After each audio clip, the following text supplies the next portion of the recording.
Hello and welcome to your channel as they like it. Daily news analysis की series में आप सभी का स्वागत है। आइए देखते हैं daily news analysis for 13 May 2022। आज के इस एनालिसिस में हम जो टॉपिक्स कवर करेंगे वो हैं साउथ कोरिया के न्यू प्रेसिडेंट किन्होंने टेक ओवर किया है, डीआरडीओ का कॉर्नर शॉट वेपन सिस्टम क्या है, नेशनल स्टैटिस्टिक ऑफिस का जो डेटा रिलीज हुआ है रिगार्डिंग अनएम्प्लॉयमेंट वो क्या है, बेलेट्रिक्स एरोस्पेस क्या चीज़ है, हाइड्रोजन इकोनॉमी किसे कहते हैं, हांगकांग के नेक्स्ट चीफ एग्जीक्यूटिव कौन बने हैं, गहीरमाथा बीच कहाँ पर है और लिविंग रूट ब्रिजेस कहाँ पर पाए जाते हैं, ग्रीन हाइड्रोजन पायलट प्लांट कहाँ पर सेटअप किया गया है और प्रोजेक्ट नेत्रा क्या है। तो आ जाते हैं अपने फर्स्ट टॉपिक पे, जिससे क्वेश्चन बनता है who took over as president of South Korea recently, Yoon Sukyeol, Lee जाए-म्यंग, moon जाए इन या बान की मून। तो आंसर है यून सिक्योल। यून सिक्योल ने ट्यूसडे को साउथ कोरिया के प्रेसिडेंट के रूप में टेक ओवर कर लिया है। प्रेसिडेंट इलेक्शन साउथ कोरिया में 9 मार्च 2022 को कंडक्ट किए गए थे, जिसमें कि यून सिक्योल जो कि पीपल पावर पार्टी के थे उन्होंने डिफीट किया ली जाए-म्यंग को जो कि डेमोक्रेटिक पार्टी के थे। यहाँ पे आप ये भी जान लीजिए कि साउथ कोरियन कॉन्स्टिट्यूशन के मुताबिक प्रेसिडेंट एक ही बार बना जा सकता है 5 ईयर टर्म के लिए। इसी कारण से मून जाए इन जो कि इससे पहले प्रेसिडेंट थे वो सेकंड टर्म के लिए फाइट नहीं कर पाए। आ जाते हैं अपने नेक्स्ट टॉपिक पे, जिससे क्वेश्चन पूछा जा सकता है CSWS is in news recently and it is related to covid vaccine, weapon system, drone technology और sports. Answer is weapon system.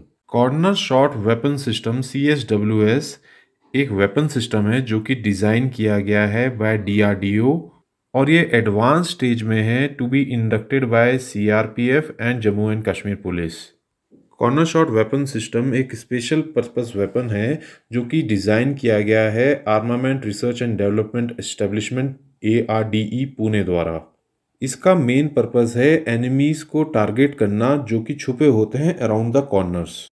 Corner shot weapon system bend हो जाता है और वीडियो कैप्चर करता है, जिससे जो एनिमी होता है कॉर्नर में छुपा हुआ उसको टारगेट किया जा सकता है without compromising the security of our soldiers. CSWS बहुत हेल्पफुल है counter insurgency and counter terror operations में। आ जाते हैं अपने नेक्स्ट क्वेश्चन पे, जो कि है national statistical office has release data of unemployment rate in India which recently is 10.3%, 8.7%, 9.5%, 7.2%।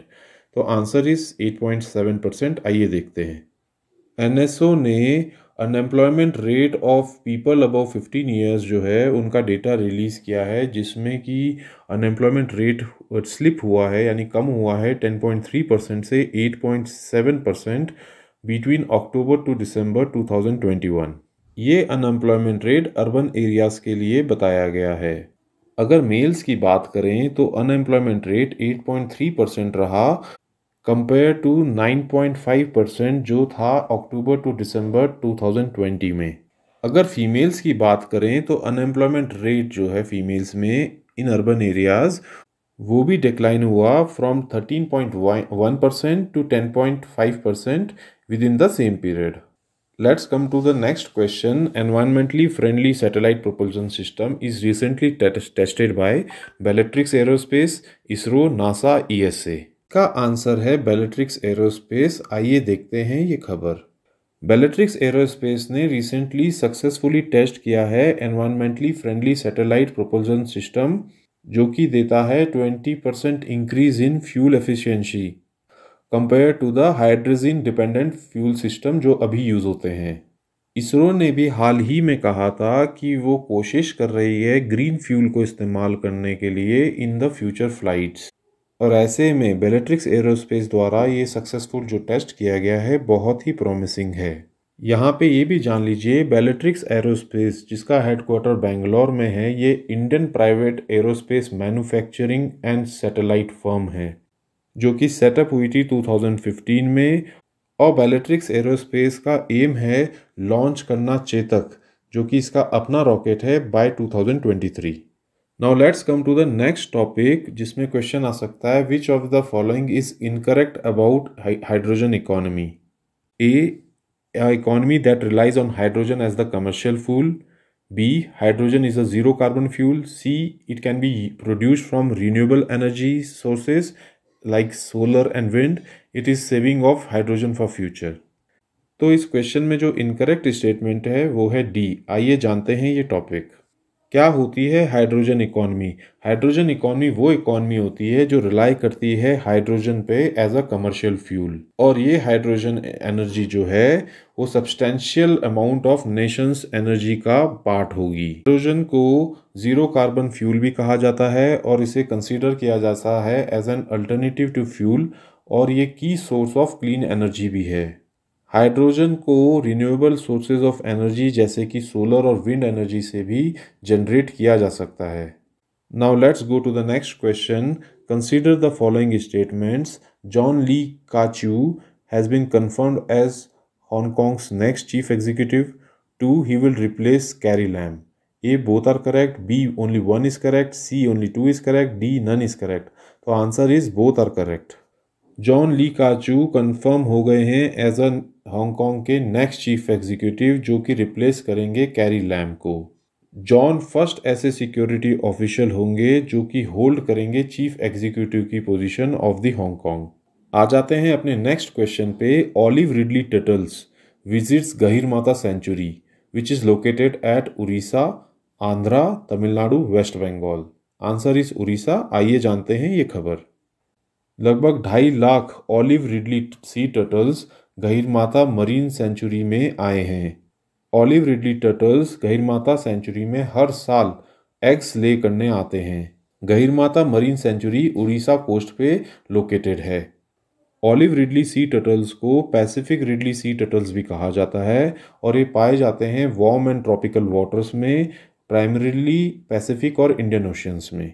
यहाँ पर एक इम्पॉर्टेंट पॉइंट ये भी जान लें कि उड़ीसा में जो ये मास नेस्टिंग साइट है, ये लार्जेस्ट मास नेस्टिंग साइट है ऑलिव रिडली टर्टल्स की। इसके बाद जो साइट है वो है मैक्सिको में, then it is Costa Rica.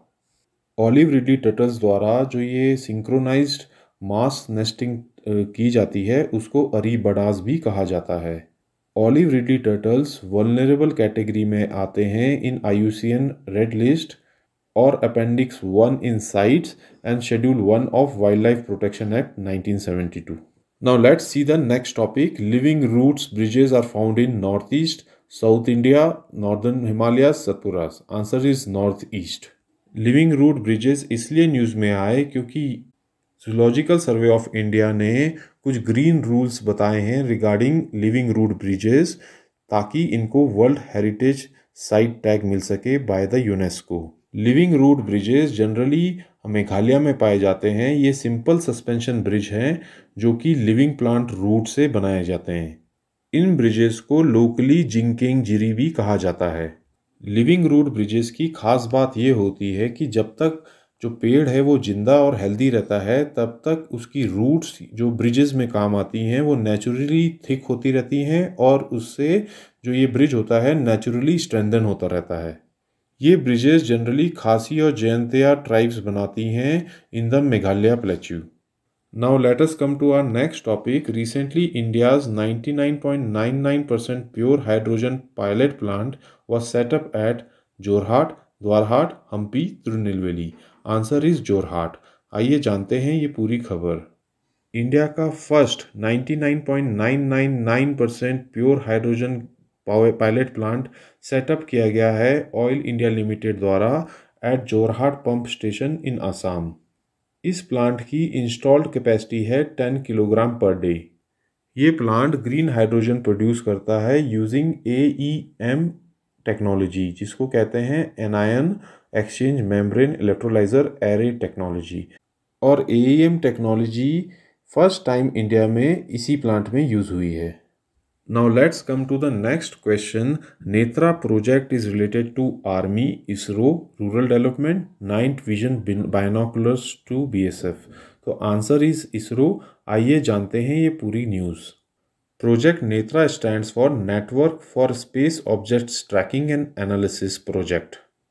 ये इसरो का एक प्रोजेक्ट है जिसमें इसरो बिल्ड कर रही है ऑर्बिटल डेब्रिस ट्रैकिंग कैपेबिलिटी। और ये डेब्रिस ट्रैकिंग कैपेबिलिटी को डेवलप किया जाएगा by deploying new radars and optical telescopes. इस प्रोजेक्ट से इंडिया की कैपेबिलिटी इंक्रीज होगी फॉर स्पेस सिचुएशनल अवेयरनेस, जो कि यूज़ की जाएगी डिटेक्ट करने के लिए threats to Indian satellites because of debris. Netra का इवेंचुअल गोल जो है वो जियो स्टेशनरी ऑर्बिट को कैप्चर करना है, जहाँ पे कि कम्युनिकेशन सैटेलाइट्स ऑपरेट करती हैं, बट इनिशियली इसको लोअर अर्थ ऑर्बिट सैटेलाइट्स को ट्रैक करने पे यूज़ किया जा रहा है, जहाँ पे कि रिमोट सेंसिंग सैटेलाइट होती हैं। नेत्रा प्रोजेक्ट के अंदर एक high precision long range telescope को लेह में सेटअप किया जाएगा और एक रेडार को नॉर्थ ईस्ट में। इसी के साथ साथ एक multi object tracking radar setup किया जाएगा at Satish Dhawan space centre in Sriharikota, और टेलीस्कोप्स सेट किए जाएंगे पौनमुदी और माउंट आबू में। नेत्रा को डिज़ाइन किया गया है on the basis of NORAD, which stands for North America aerospace defence command, जो कि यूएस और कनाडा का एक जॉइंट इनिशिएटिव है, जो कि शेयर करता है कई कंट्रीज़ के साथ सिलेक्टिव डेब्रिस डेटा। यहाँ पे ये भी बता दें कि इंडिया की 15 फंक्शनल सैटेलाइट्स हैं जियो स्टेशनरी ऑर्बिट में, और 13 रिमोट सेंसिंग सैटेलाइट्स हैं लोअर अर्थ ऑर्बिट में, और 8 नेविगेशन सैटेलाइट्स हैं मीडियम अर्थ ऑर्बिट में एट द मोमेंट। तो दोस्तों ये थी हमारी डेली न्यूज़ एनालिसिस फॉर 13 मई। अगर आपको ये पसंद आई हो तो हमारे चैनल को लाइक एंड सब्सक्राइब करें। वहीं इंस्टाग्राम और टेलीग्राम से जुड़ें for free PDF and free notes. यहाँ पे ये भी नोट करें कि ये जो हमने आज डेली न्यूज़ एनालिसिस किया है, इसकी पीडीएफ आज ही हम अपने टेलीग्राम ग्रुप में शेयर कर देंगे। Thank you.